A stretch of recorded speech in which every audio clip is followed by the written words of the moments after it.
फागुन 12 गते नेपालको इतिहासमा के भएको थियो? विक्रम सम्वत 1827 गोर्खाली सेनाद्वारा छाङ तनहुँमा आक्रमण र विजय हासिल।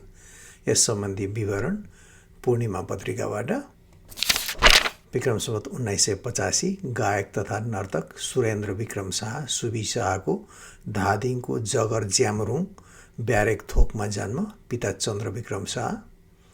उहाँको एउटा एल्बम, 3वटा कृतिहरू, मादल, नृत्यकला, नेपाली लोकगीतको झलक।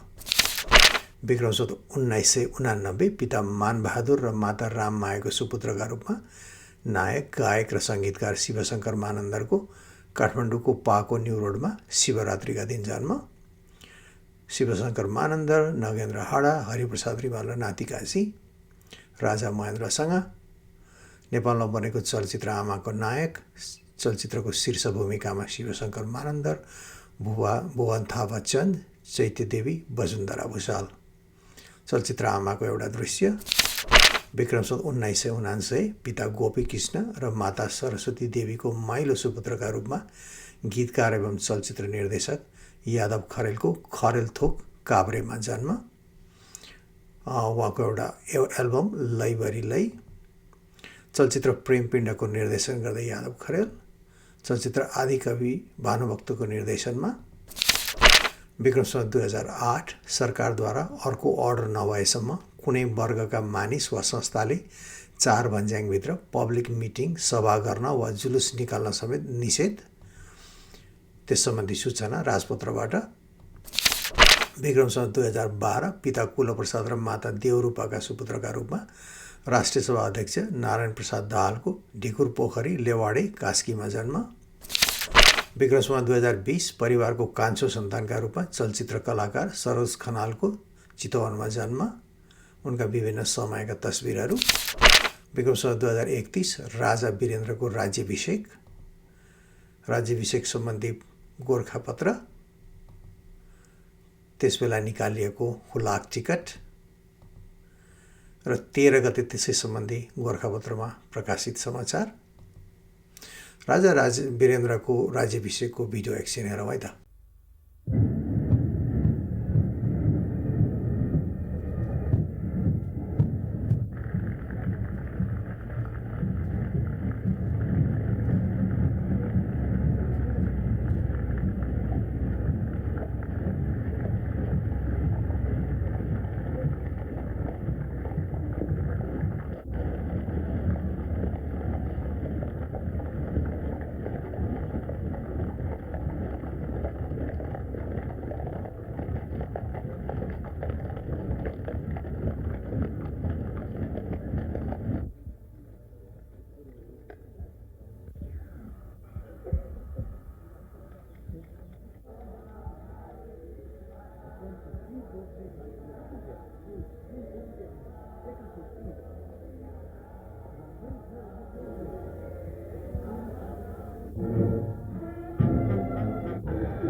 विक्रम सम्वत 2032 पहिलोपटक शिक्षा दिवस मनाइएको पोहोर फागुनमा घोषणा मात्र।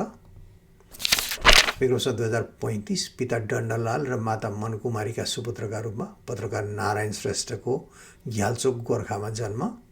उनले चलाएको कार्यक्रम साझा सवाल। विक्रम सम्वत 2037 सरकारद्वारा 37 वर्षका वामपन्थी नेता ऋषि देवकोटा आजादको सिन्धुलीको भिमानको जङ्गलमा हत्या।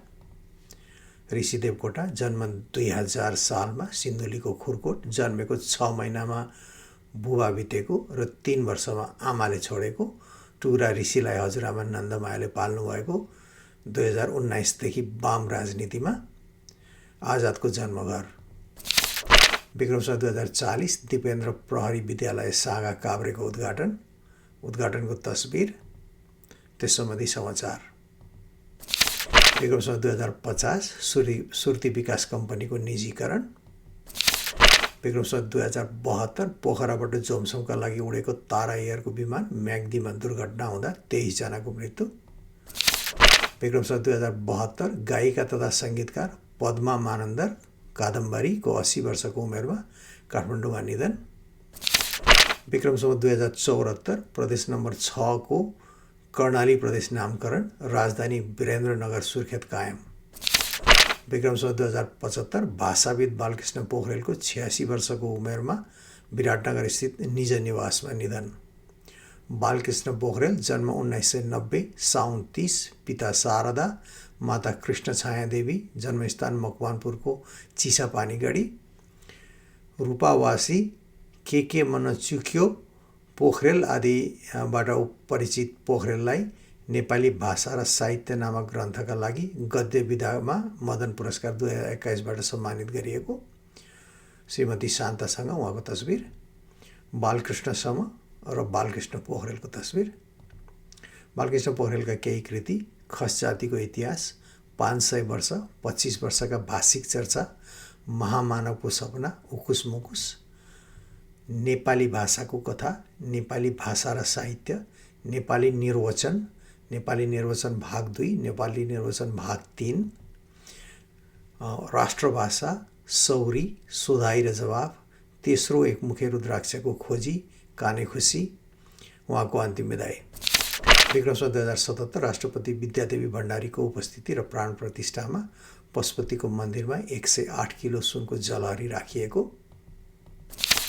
विक्रम सम्वत 2079 समालोचक डाक्टर केशव प्रसाद उपाध्यायको 89 वर्षका उमेरमा निधन। जन्म विक्रम सम्वत 1990 पौष 17 गते चण्डीटोल मकवानपुर गढीमा। पिता तीर्थराज र माता प्रेम कुमारी। वास्तविक नाम धनराज घिमिरे। दुखान्त नाटकको सृजना परम्परा नामक ग्रन्थका लागि मदन पुरस्कार 2055बाट सम्मानित। केशव प्रसाद उपाध्यायका केही कृतिहरू: नेपाली एकाङ्की भाग 3 उहाँले सम्पादन गर्नुभएको। नेपाली नाटक तथा रङ्गमञ्च उद्भव र विकास, प्रतिनिधि नेपाली एकाङ्की भाग 2, पूर्वीय साहित्य सिद्धान्त, रिमाल व्यक्ति र कृति, समका 3 नाटक। विक्रम सम्वत 2081 भाषाविद चूडामणि गौतमको 81 वर्षको उमेरमा काठमाडौँमा निधन। चूडामणि गौतम जन्म 2000 साल असोज 1 गते तेर्थुमको कोयाखोला, पिता यमनाथ र माता भीमरूपा, एक भाइ र 4 दिदी बहिनी। भाइ रामचन्द्र गौतम गोरखापत्रका प्रधान सम्पादक। चूडामणि गौतमका केही किताबहरू: डिक्सनरीहरू, शब्दकोश।